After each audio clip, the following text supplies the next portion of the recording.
গত কয়েকদিন আগে যে ৪ জন মহিলা কাউন্সিলর এই যে পৌরসভার ভিতরে তারা তালা দিল এবং তারা বলেছিল বৃহস্পতিবারে নাকি তারা আপনার এই পৌরসভা পরিচালনা করব। তো আজকে কি তারা কি এসেছে না এই বিষয়ে আপনার কি মতামত? না দেখুন, প্রথমত আপনাদের নিউজ চ্যানেলকে ধন্যবাদ যে আপনারা এসে আজকে আমাদের সঙ্গে সাক্ষাৎ করেছেন। তো আমরা আজকে প্রায় 11টা থেকে আমরা মিউনিসিপ্যালিটিতে আছি, বাট তারা কেউ আসেনি। আমরা এখন প্রায় 5টা বাজতে চলছে, আমরা তাদের জন্য অপেক্ষায় আছি যে তারা কখন আসবে, বাট এখন অবধি তারা আসেনি। আচ্ছা, আজকে একটা সামাজিক মাধ্যমে একটা নিউজ দেখলাম যে একটা বৃদ্ধাশ্রমে একটা টাকার নিয়ে একটা নিউজ হয়েছে, হ্যাঁ। তো এই বিষয়টা কতটুকু সত্য? দেখুন, এটা যেটা আপনারা দেখেছেন এটা সত্যি আমি দেখেও অত্যন্ত দুঃখিত যে এরকম একটা নিউজ হয়েছে।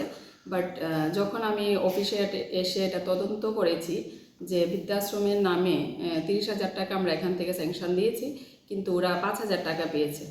তো আসলে ওই জায়গার বৃদ্ধাশ্রমকে 5,000 দিয়ে আমাদের বক্সনগরে একটা আমি একটা মিনিট একটু দেখে নিচ্ছি যে সর্বপ্রথমে ওনার বাড়ির জন্য উনি আবেদন করেন। আপনারা আমাদের বেনিফিশিয়ারি লিস্ট আপনারা যদি চান আমরা দিতে পারবো।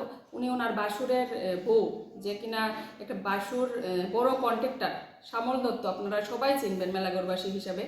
ওনার বউ কীভাবে পরিচালিকার কাজ করে সেটা আমাদের জনগণ জানার দরকার। যে একজন বড় কন্ট্রাক্টরের মিসেস কোনোদিন পরিচারিকার কাজ করতে পারে না, সেটাও আমাকে জোর করে আমাদের কাউন্সিলর নিয়ে গেছেন। ওনার ভাসুরের নামে, টুটন দত্তর নামে আইস বক্স নিয়েছেন, যেটা একটা গরিব যারা মাছ বিক্রেতা তাদের জন্য স্যাংশন হয়। কিন্তু আমি যদি না করি সেইভাবে ওরা বিদ্রোহ করে। সবসময় আমি ভয়ে আতঙ্কে থাকি ওদের, যে ওরা যেটা বলে আমি ওটা দিতে বাধ্য হই। কিন্তু এবার আমি বলেছি যে না, এরকমভাবে দুর্নীতি আর করা চলবে না। ওরা যেভাবে বলছে সেইভাবে করাটা আমার জন্য সমস্যার মুখে আমাকে পড়তে হচ্ছে। বিভিন্নভাবে আরটিআই এর মাধ্যমে রিপোর্ট যাচ্ছে এবং সর্বপ্রথম আমাকেই চুর বলা হচ্ছে।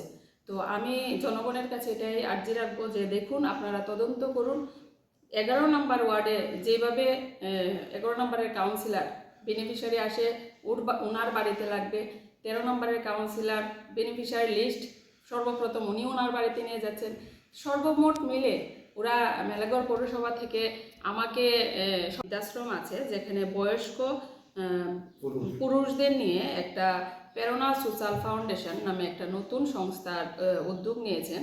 ওরা তখনই আমাদের কাছেও একটা অ্যাপ্লিকেশন করেছেন। যখন আমরা টাকাটা স্যাংশন দিয়েছি ওরা চেক কিছু দেয়নি।